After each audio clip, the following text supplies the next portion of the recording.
Good afternoon. I'm Leon Davis. It is 2 p.m. Saturday, June the 13th in the great Midwest. I'm coming to you live from the city of St. Louis. This is the podcast Altitude Adjustment, the podcast covering people, politics, and professions. It's a weekly podcast, and I thank you very much for joining me today.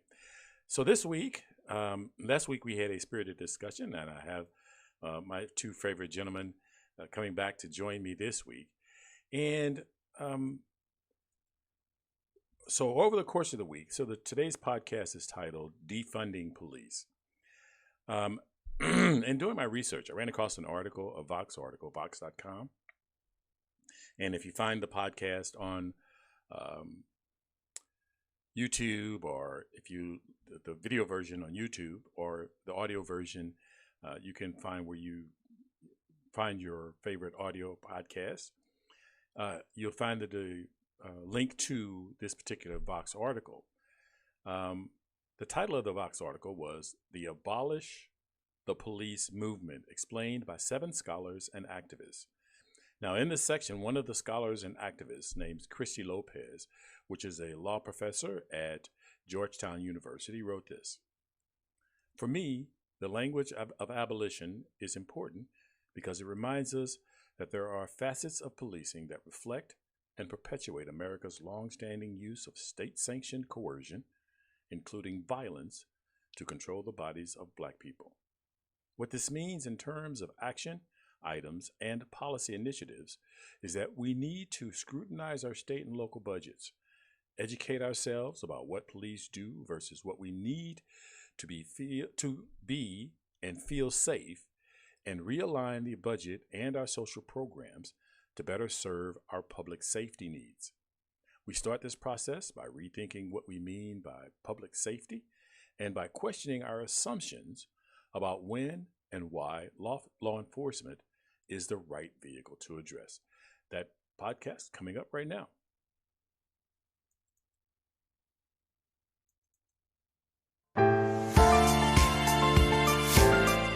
Welcome to Altitude Adjustment.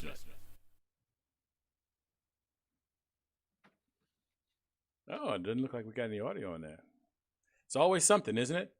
Welcome, gentlemen. Yes, it is. Yeah, glad to be here. How's everybody?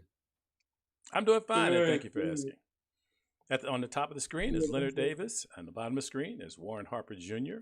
I thank you, gentlemen, for coming back and joining me this week for another exciting round of Altitude Adjustment. I hope your week was a very productive one for you and yours, and a safe one. So let's get started with defunding the police. So one of you guys want to take it? Want to get started? And what is your take on defunding police? Well, I had to go and do some reading on it to see what people was meaning. And the original person who started calling for it, I forgot her name, but she's a co-founder of Black People Matter. And she said it wasn't about take all the money away, although in Minneapolis they want to do something similar. But she said, let's spread money in other areas that we grossly underfund, like mental health, Hmm. for example, and where we don't have to use as much police resources to deal with that.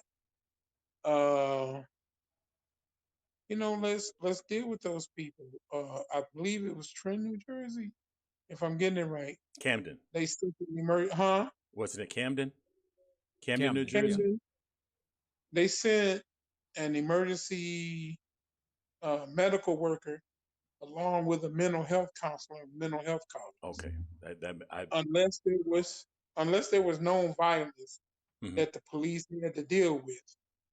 And, she said, let's get some of these other areas up, like the homelessness and what have you, that we underfund education so that we don't have to use the police as much because we're asking them to deal with something they weren't necessarily trained for.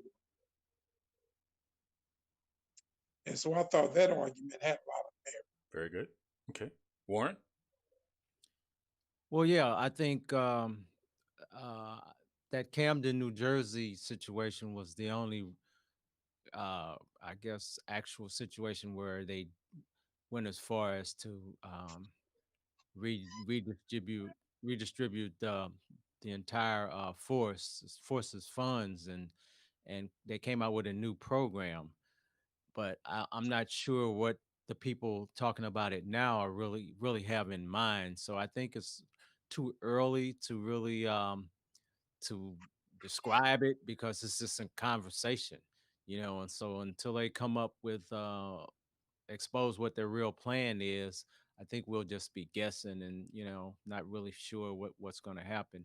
But I do agree with the idea of shifting resources from the police budget to social service areas, education, housing. These are things that are coming out. Uh, the programs that would actually prevent or minimize some of the crime that the police are actually dealing with. And the police, because they're not trained to deal with very well to deal with mental health situations. They come in with the brute force and want to lock you up and tase you and shoot you. That's not really solving the problems.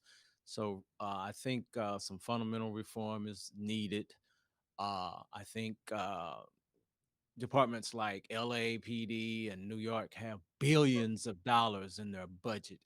And when you look at that huge amount of money, you got to think, how better can some of those resources be used to actually help the people?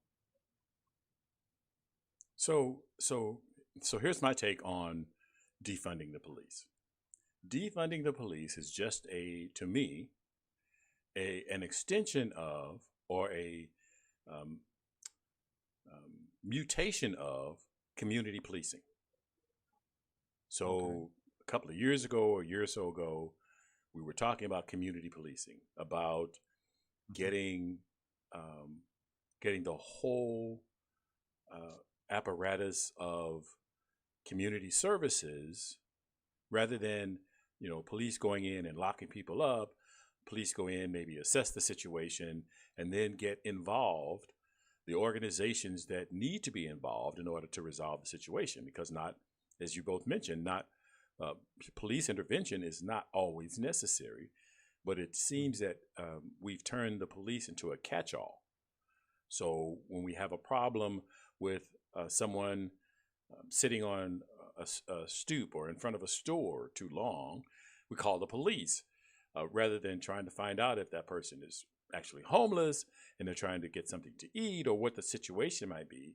The first line Mhm. of approach is uh, bring the police in and let them sort it out and let them handle the situation. And as you both have mentioned, they're not trained for that. They're not social workers. That's not Mhm. their core skill set.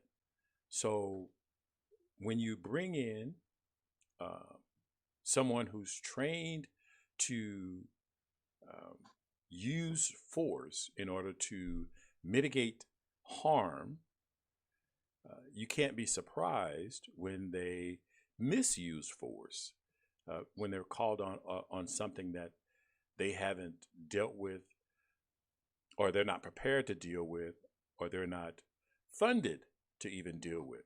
Because a lot of the things that we ask police officers to do, while the budget is big, it doesn't go towards resources like connecting them with social workers. It doesn't go with connecting them to, if they run across a young lady who has been trafficked, what resources do they have to mitigate that situation? And is that, so there's a piece of that they have, as far as you know finding out who's doing the trafficking and have that person arrested, because that's the crime. But how do they deal with the trauma and stress that this young lady, or young man, because men are trafficked too, now, Mhm. they're not prepared to deal with that kind of stress. So so how then are we asking them to do that? How? Somebody?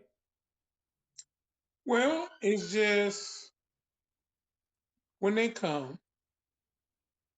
And if it gets physical in a way, they're going to react to you physically. And the idea usually is to bring so much force down on you that hopefully you see that there's no sense in resisting. But we always got people that resist. And I just remember reading an article that even with putting on body cameras and these officers were seen doing stuff, they rarely get disciplined for it. They let alone charges filed against them, and they go to jail. Uh, I'm not about going out and putting a bunch of guys in jail, but if they cross the line, yeah, like the guys did with Floyd, and then wrote a report that lied, said he was going against them, and he was fighting against them, and they had videotape from both sides of it. And so what we just did, for example, was make trying to spend a $20 bill a death penalty crime. That's ineffective of what we did. Yeah. And when our sister's supposed to be bring him in and let the courts deal with it and see what he did. It was just the same way with what happened in Ferguson. And we protected and hid the officer as a community, as a society, Darrell Williams, Mm-hmm. after he gunned this boy in the head in the street. Mm-hmm. So, just treat everybody the same. I'm for giving the policemen certain liberties because of what they have to do.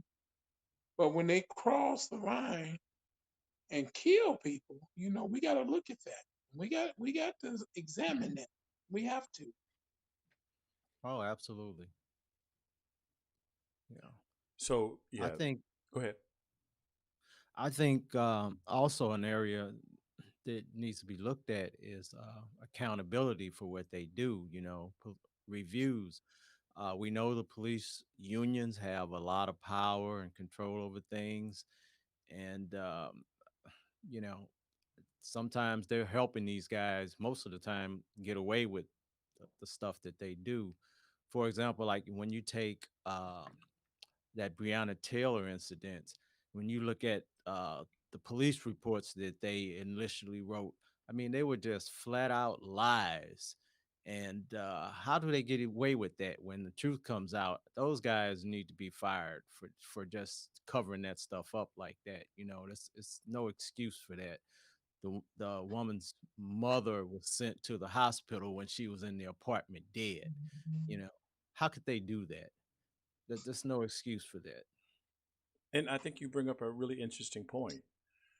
So even if defunding, first off, a lot of people I think recoil when they think of defunding the police. What they're thinking of is that we're going to completely eliminate the police as a law enforcement agency. And what defunding really means is it means um, uh, taking away, limiting the scope of police uh, interactions with the public to what they should be, and taking that extra money that we've poured into police departments and put it into social programs that help reduce crime in the first place, so that you don't have to have such a large police budget.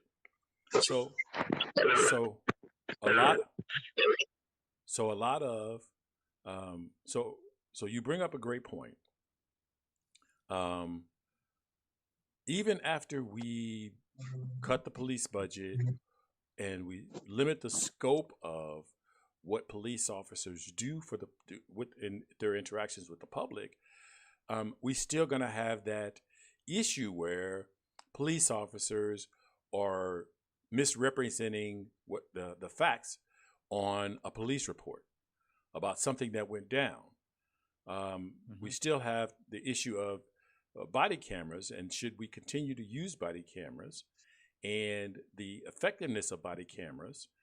And um, we have the issue with police officers not activating their body cameras um, in a time when the video from that body camera is going to be extremely important in giving the public confidence that the police department is acting in a respectable manner. Sure. Yeah. The problem is, even with the camera, even with the footage, the defense of the police officers show, oh, you look at that, you see he didn't have enough time to react. And it's just that the people with the authority to do something don't act. And more times than not, the person with the authority to do something is elected. So you got all these demonstrations, all these marches, that's good. But the people that are 18 and over need to register and vote. And it starts from the local level Hmm. all the way up to the national level. Uh, you got to elect your mayor, your county supervisors, your city councils, your county councils who hire these people and who more times than not have the election. You got to put in more civilian review boards that Definitely. can overstep what was given. Uh, the governing bodies have got to do more of putting in the accountability measures in in uh Go ahead. in the negotiation with police and negotiation agreements, Oh, if and you was not letting no, go ahead. I'm and not sorry. letting the police unions determine what happens when you have a case like Minneapolis. The current head of the union was involved in a deadly shooting that officers got away a few years ago, Hmm. and you can't let him decide who and what. You can't let him do that. So it's a whole lot of things that you can do, and then you elect senators and representatives, and it goes all the way to the president. Like this person we have in the office now, who put active duty military troops on the street to push peaceful protesters out the way, so he can go get a picture in front of a church with a Bible. Right. And I mean, this is how you fight this stuff. You got to go to the ballot box and you got to vote against these people. And people that were in position 20 or 30 years and didn't do nothing. Hey, it's time to take them out with the voting booth at the voting box.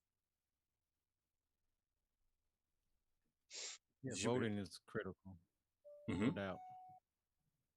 Hmm. Voting is definitely critical. We need laws changed as well.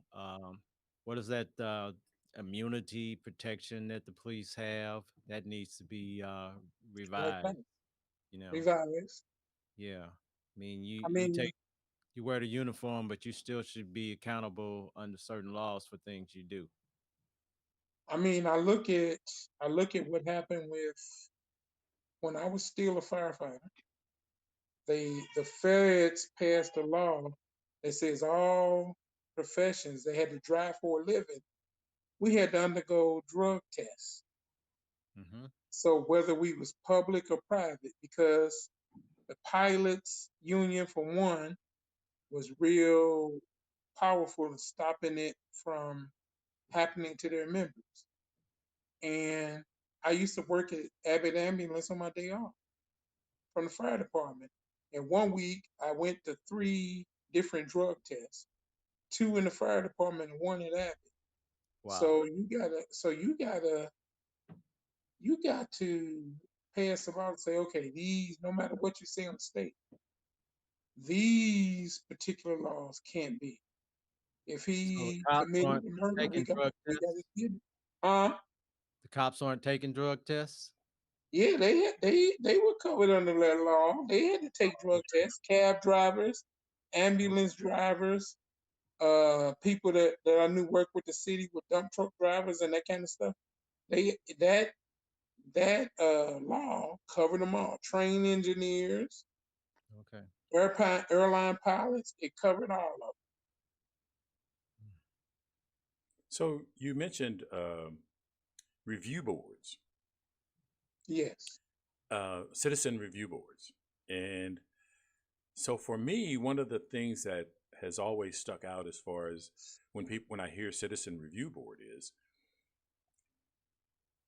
you have the problem of citizens who may not have ever done that job, who may not ever have worked, for citizen review of the fire department or citizen review of the police department. You have people who may sit on those boards that have never done that job. And one of the things that I know is that if you lack experience in a particular field, there are little things that you don't understand. And so take I program. Okay. Okay. And so someone who doesn't program can look at the code and say, that should take 5 minutes to write.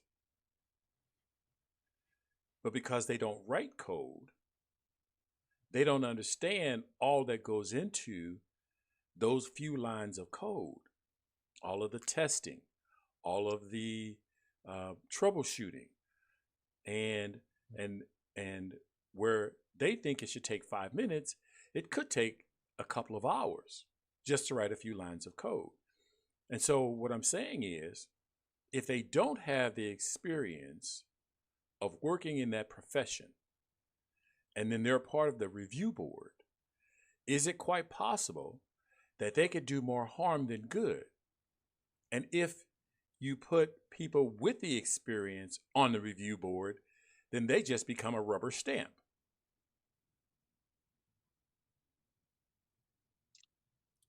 Because they're going to side with the people in the industry and never going to really hold them accountable, because they're going to be more sympathetic to the plight of people working in that industry.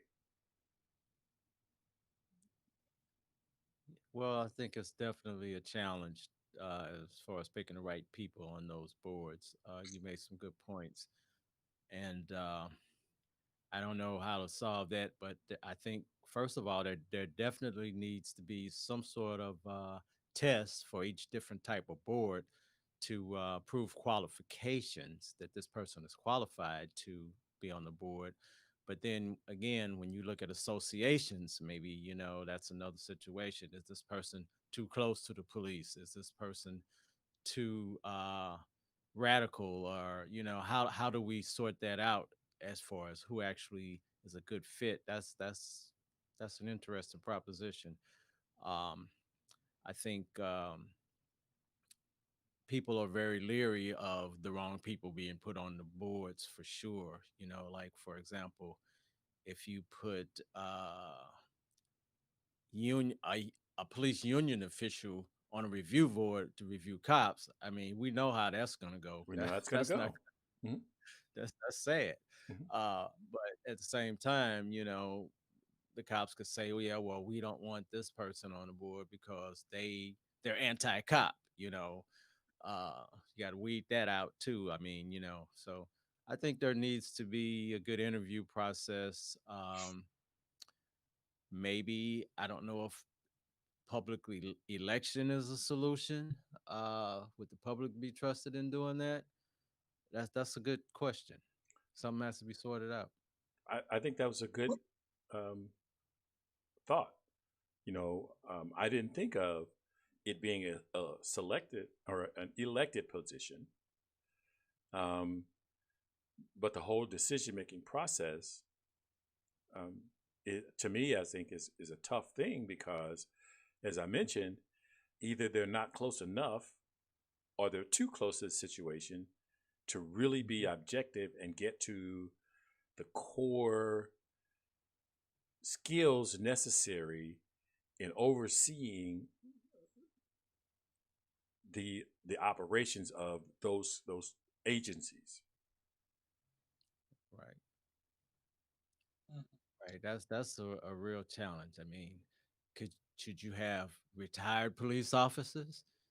Should you have maybe judges, former judges that know the laws and know ethics and things like that? I don't know. Some thought probably has to go into that as far as who would make a good reviewer, review board candidate. You know. So I It's just, go ahead. well, with everything you do, you have people who can run it who don't have experience in it. Like even though we had a fire chief in St. Louis, you have a fire chief, but Hmm. at any time that person is subject to the mayor's whim. The mayor is his boss. Like what you seen, if you remember what all the stuff that went down with Chief Sherman George and Mayor Francis Slay, for example. Hmm. Oh, Uh, you have a person on the city council who, like, in charge of the public safety board, who has some sway in what can or won't happen, just depending on how much political power they have. hmm, Every, you know, only thing we want is for segments of the society who do the right thing, who the police encounter that are not armed. It's not too much for them to expect that the police don't kill them. It's not too much to expect for the police to not murder them. It's not too much to expect for the police not to beat them up and stomp on their back.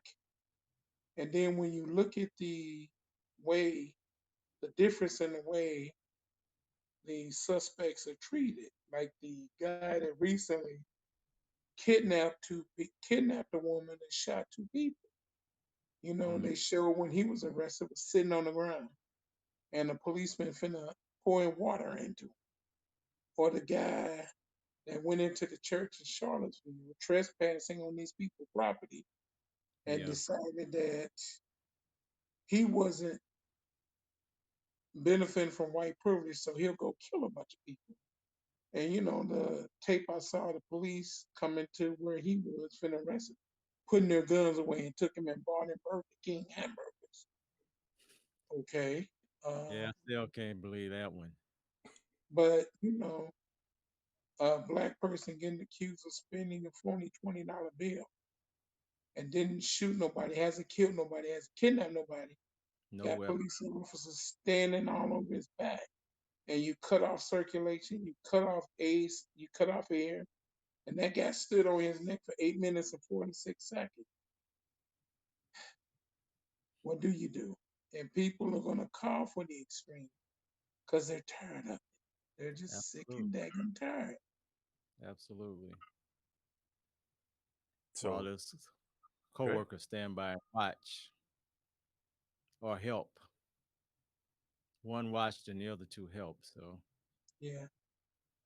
So the defunding, as I mentioned, I think is a new term for community policing.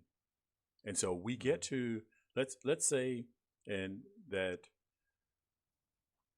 we start to make a change in how we see police and what the role of police are in our society. And we start to Mhm. limit those roles and we start to get police out of situations where they're called on homeless people or that um, they're not the primary source of dealing with mental illness or jaywalking. Is jaywalking a serious enough offense that we need an officer with a gun? Maybe we have officers that carry guns, and then we have officers that don't carry guns. And the officers that don't carry guns handle those non life threatening calls. Maybe that's a part of how we do policing moving forward. I think we definitely want to take a look at because there's been an escalation of giving police responsibility in society. Pardon me. So there's been an escalation, and there's been a move towards more and more aggressive nature in the police dealing with the public. And that was a recipe. So you you give them more. You give the police more authority. You give them more responsibility to handle everything. You give them immunity from anything that they do that's harmful, and then you give them a gun. And what can you expect Freezer. from police interactions? Yeah, absolutely. It's like they have all the power, and then they got those little magic words that seem to get them off the hook for anything. Mhm. I fear my life. Oh my! So you can just start popping off rounds like crazy, which has happened over and over again. So one of the things um, that I thought was important. Um, so we've been here before. It may not seem like we have, but we've been here before with the rioting. I mean, not the rioting. Rioting is not necessarily a part of protesting. It just seems to happen. Some people may argue with me that if you have a protest, you will have rioting. But I want to look at, so we've been here before with the protesting. We've been here before with, we want to do better. We want to make life more palatable. We want to treat our citizens fairly. Um, the motto of the police department is to protect and to serve. Its mission is nonviolent, non-threatening, to protect and to serve. And so we've been here before. Do you have a belief that this time is different?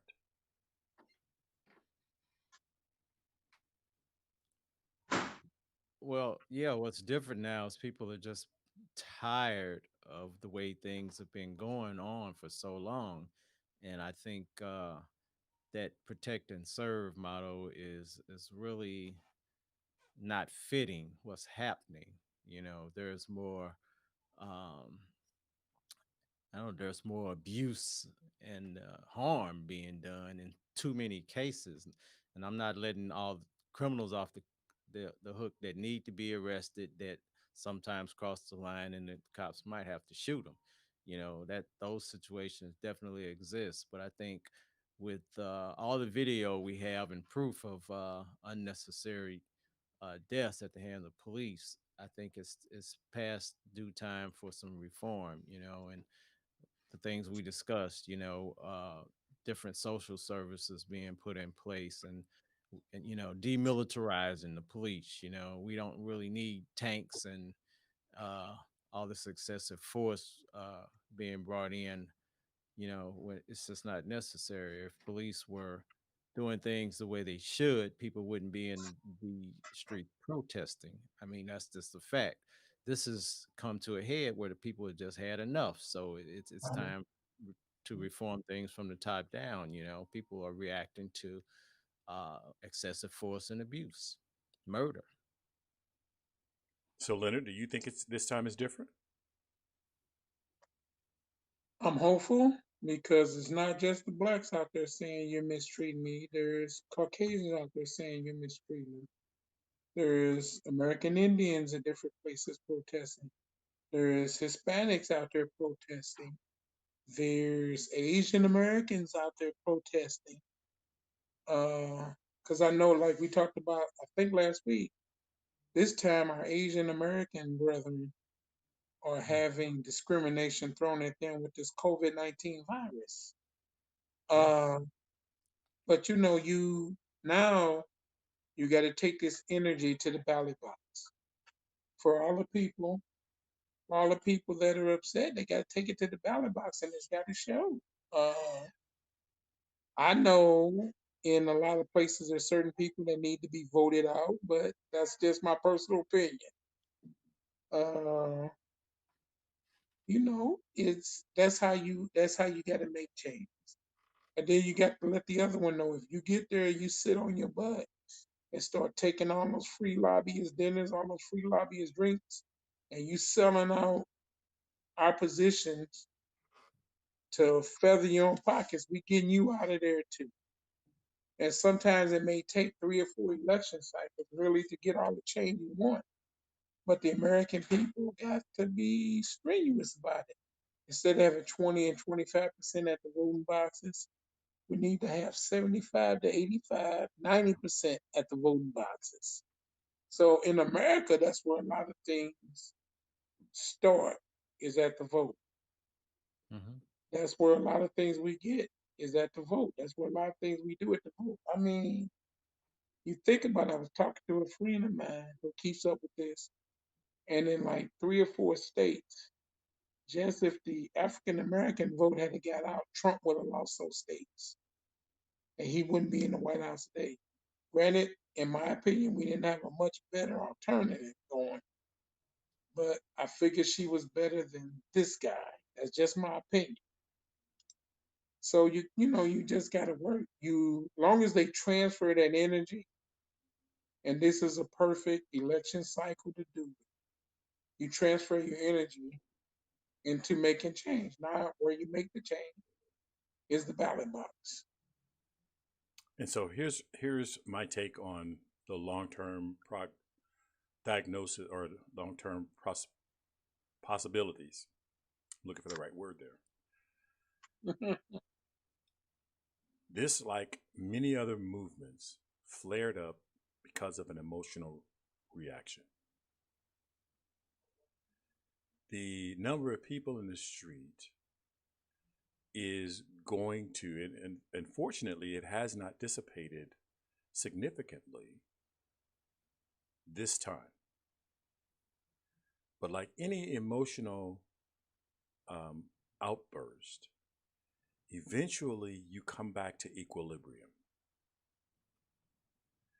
In order for change to be sustained, there has to be a sustained, consistent, persistent effort with measurable results and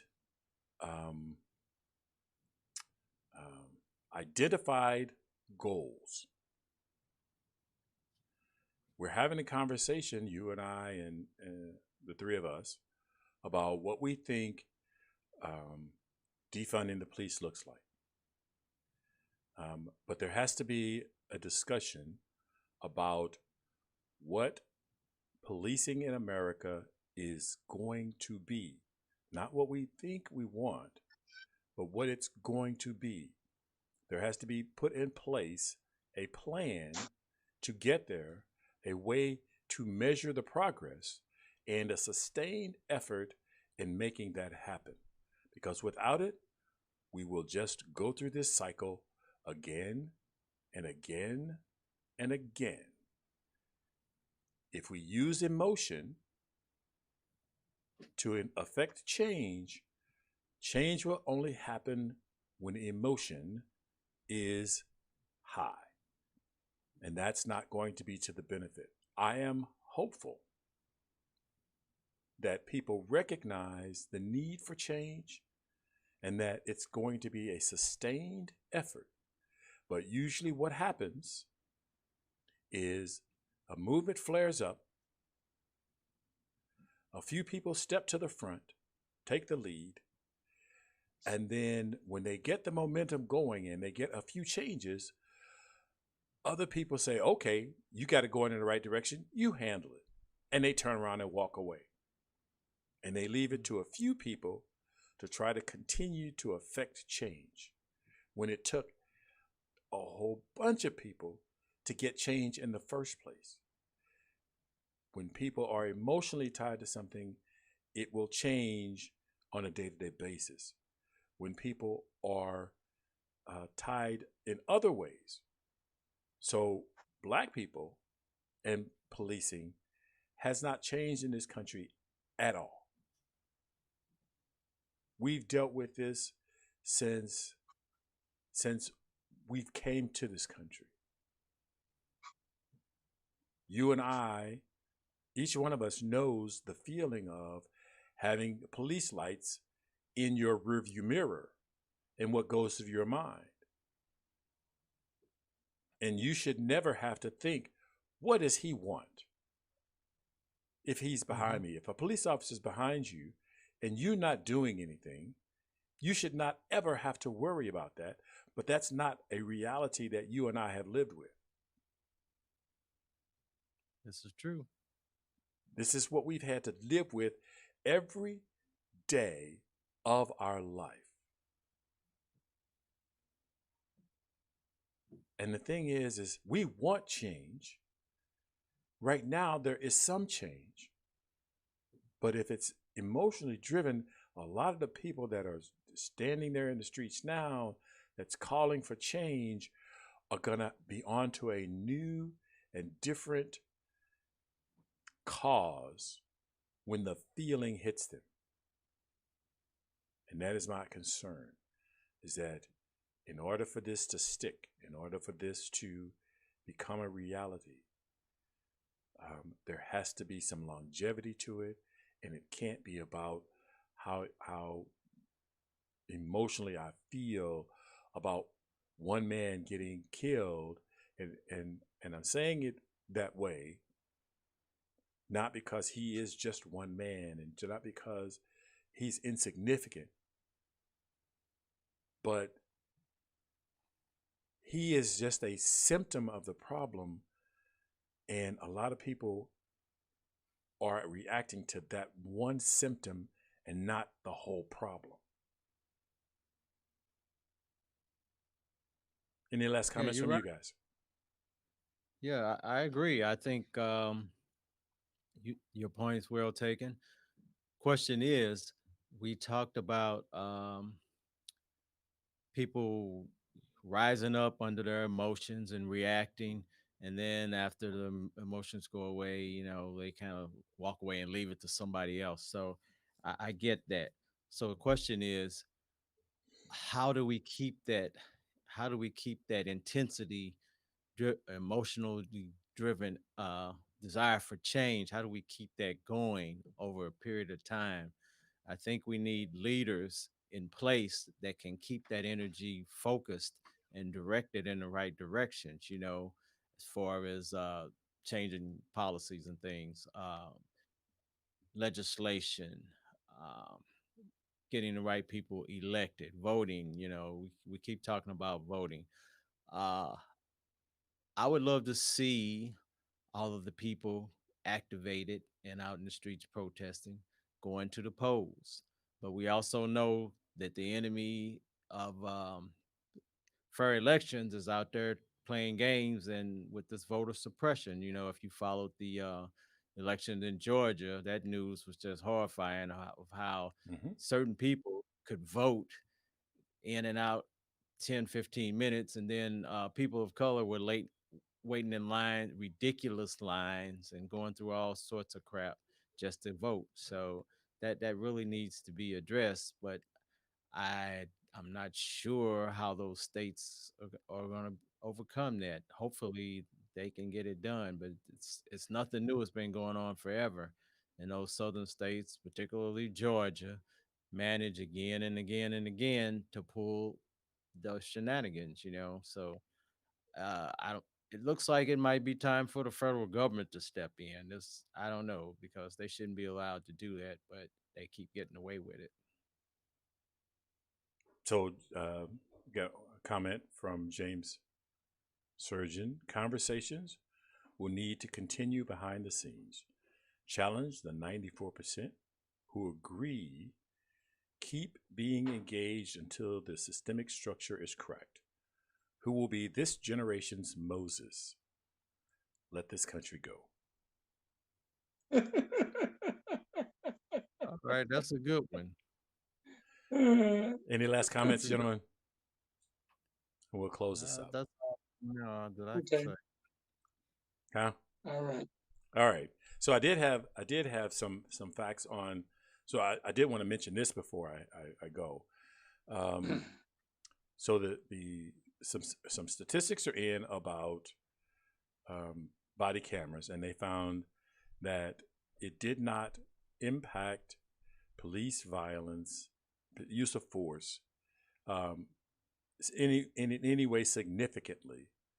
And it was because of what you had mentioned, one of you had mentioned earlier, was that the police know that if they're brought up on use of force, that they are protected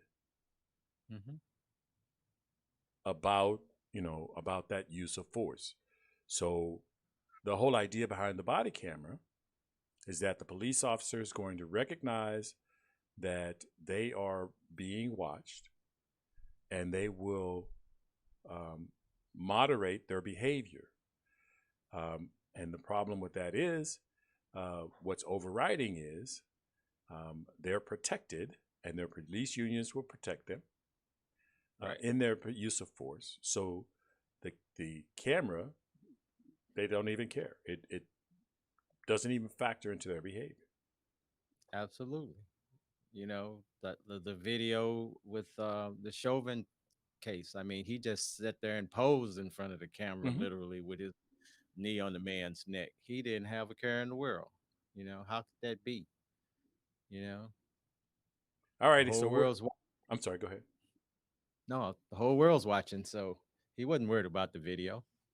I want to thank you, gentlemen, for joining me this afternoon. It has been a pleasure. Coming up next week, I'm going to be talking with a friend of mine, a public health professional, dealing with how to deal with stress. So make sure you join me. I thank you very much for watching this week, and hope you'll join us again next week. All right. Thanks for having me. That See you concludes later, this man. episode, and thank you for listening. This podcast is designed for live listener interaction. Visit the website, thelionsdenstl.wixsite.com/home for details about how to join the conversation. The video version of Altitude Adjustment is available on YouTube. Search for Lions Den STL.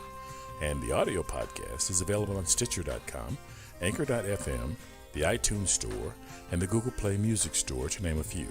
Look for Altitude Adjustment where you get your podcast, and consider making a contribution by visiting anchor.fm/altitude-adjustment2. Remember, the internet is powered by your likes, shares, and comments. So please like, share, and comment on this and other episodes, because it matters. As always, be cool, be calm, and above all, be careful. Look out for the other guy, because they may not be looking out for you.